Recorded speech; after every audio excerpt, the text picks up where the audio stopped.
3. Educação obrigatória nos Estados Unidos. 3.1. O desenvolvimento da educação obrigatória. Talvez algumas pessoas possam sentir que a identificação da educação obrigatória com a tirania não pode ser aplicada a um país livre como os Estados Unidos. Pelo contrário, o espírito e a história da educação obrigatória na América do Norte apontam para muitos perigos semelhantes. Na maioria das colônias americanas, a educação era de tradição inglesa, isto é, educação paterna voluntária, com as escolas públicas sendo apenas aquelas estabelecidas para famílias pobres, livres para fazer uso das instalações. Este sistema se originou nas colônias centrais e sulistas. A exceção crucial foi a Nova Inglaterra, a centelha do sistema coletivista educacional nos Estados Unidos. Em contraste com as outras colônias, a Nova Inglaterra foi dominada pela tradição calvinista entre os puritanos ingleses que se estabeleceram em Massachusetts e depois nas outras colônias da Nova Inglaterra. Os impiedosos e ascetas puritanos que fundaram a colônia da Baía de Massachusetts estavam ansiosos para implantar o plano calvinista de educação obrigatória, com a finalidade de assegurar a criação de bons calvinistas e suprimir qualquer dissidência possível. Apenas um ano após o estabelecimento do primeiro conjunto de leis particulares, a colônia da Baía de Massachusetts promulgou em 1642 uma lei de alfabetização obrigatória para todas as crianças. Além disso, sempre que funcionários públicos julgassem que os pais ou responsáveis eram inaptos ou incapazes de cuidar apropriadamente das crianças, o Estado poderia tomar as crianças e torná-las aprendizes dos indicados estatais, que iriam dar a elas a instrução necessária. A lei de 14 de junho de 1642 era notável, porque era o estabelecimento da primeira educação compulsória no mundo da fala inglesa. Merece, portanto, a citação de alguns detalhes. Por mais que a educação das crianças tenha benefício singular e vantagem para qualquer comunidade, e considerando que muitos pais e mestres são muito indulgentes e negligentes de seu dever, fica ordenado que os oficiais eleitos de cada cidade devem ter olhos vigilantes sobre seus vizinhos, para observar primeiro que ninguém sofra barbárie em suas famílias, como não se esforçar para ensinar, por si mesmos ou por outros, suas crianças e aprendizes. Em 1647, a colônia complementou essa lei com o estabelecimento de escolas públicas. O grande esforço da educação compulsória foi posto no ensino dos princípios calvinistas puritanos. É significativo o fato de que a colônia de Plymouth, dos peregrinos liberais, ligeiramente mais antiga e mais religiosa, não estabeleceu um sistema de educação obrigatória. Quando a colônia de Plymouth foi incorporada à da Baía de Massachusetts, no entanto, as leis educacionais desta última prevaleceram.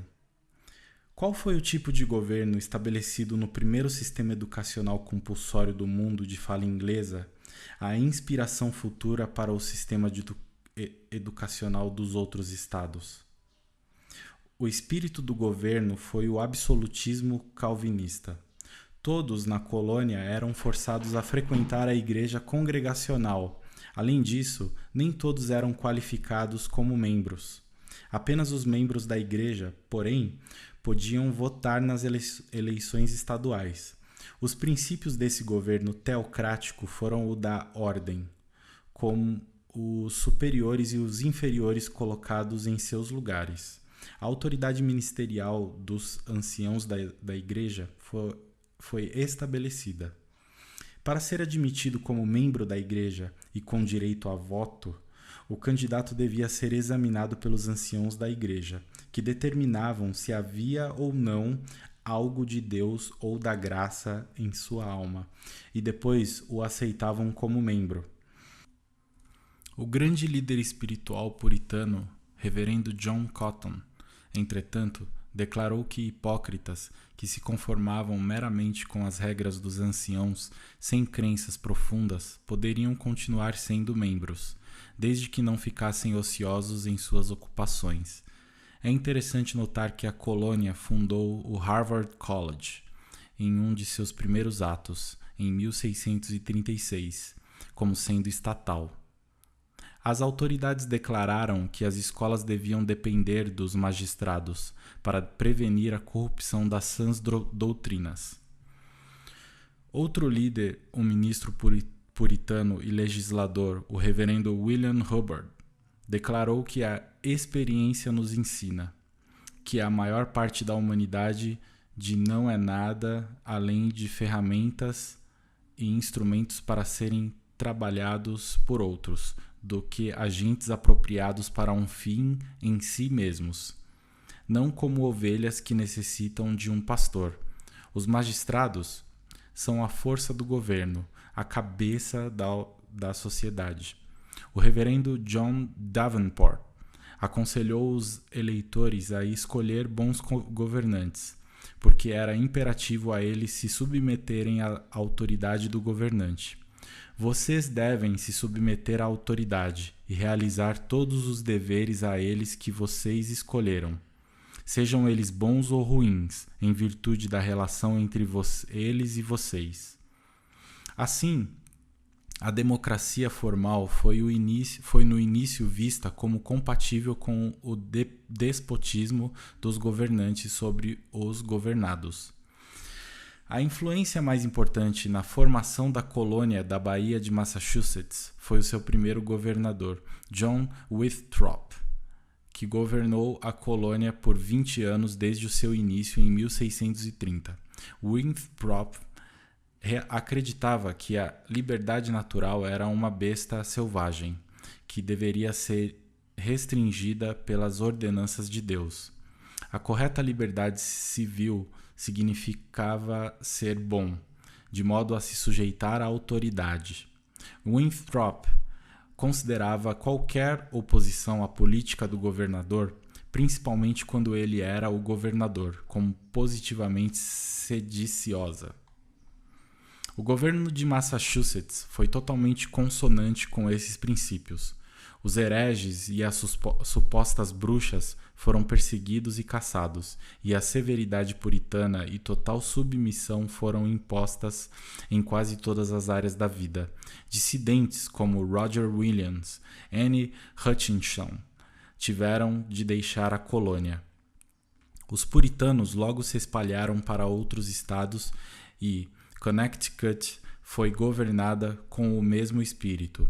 Rhode Island, no entanto, era mais liberal, e não foi coincidência que Rhode Island foi a exceção, na Nova Inglaterra, na criação de um sistema de escolas estatais durante o período colonial. Durante o século XVIII, a severidade religiosa colonial gradualmente enfraqueceu seu domínio sobre a comunidade. Mais seitas surgiram e floresceram. Massachusetts e Connecticut, entretanto, decretaram leis repressivas contra os Quakers, proibindo-os também de abrir escolas. Além disso, Connecticut, numa vã tentativa de suprimir o movimento Nova Luz, decretou uma lei em 1742 proibindo-os de abrir qualquer escola. Os motivos que eles podiam tender a formar jovens em princípios e práticas e introduzir distúrbios que poderiam ter consequências fatais para a paz pública e bem-estar dessa colônia. Algumas motivações para a doutrinação religiosa e educação obrigatória no período colonial eram econômicas. Como muitos dos senhores acreditavam que seus servos eram menos propensos a serem independentes e a dar problema, quando imbuídos com o catecismo e a Bíblia puritana, os servos eram praticamente obrigados a serem instruídos. Finalmente, a Guerra Revolucionária interrompeu todo o sistema educacional e os estados independentes estavam prontos para um recomeço. Os novos estados lidaram com o problema praticamente da mesma forma que haviam feito enquanto colônias. Novamente, Massachusetts abriu o caminho estabelecendo educação compulsória, que suas leis coloniais já tinham fornecido. Tomaram o passo incomum de incluir em sua Constituição Estatal de 1780 uma cláusula expressamente garantindo a autoridade para a legislatura de impor frequência obrigatória na escola. Essa autoridade foi exercida prontamente e, em 1789, a frequência escolar se tornou obrigatória em Massachusetts. Connecticut fez o mesmo em 1805, com uma lei obrigando todos os pais a educar seus filhos.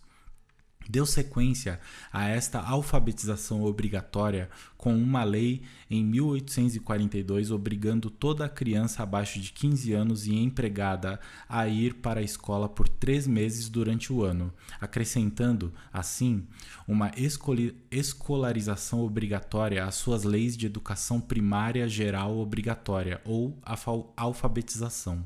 No entanto, as leis de Massachusetts eram frouxas para com os que não iam às aulas, e em 1845 Boston tentou aprovar um projeto de lei contra a evasão escolar das crianças desempregadas, mas perdeu devido ao fato dos direitos dos pais serem ameaçados. Entretanto, o projeto passou em 1846. Em 1850, Massachusetts autorizou as suas cidades a tomar providência para os evasores escolares habituais e tomaram providências para que eles pudessem ser confinados em prisões.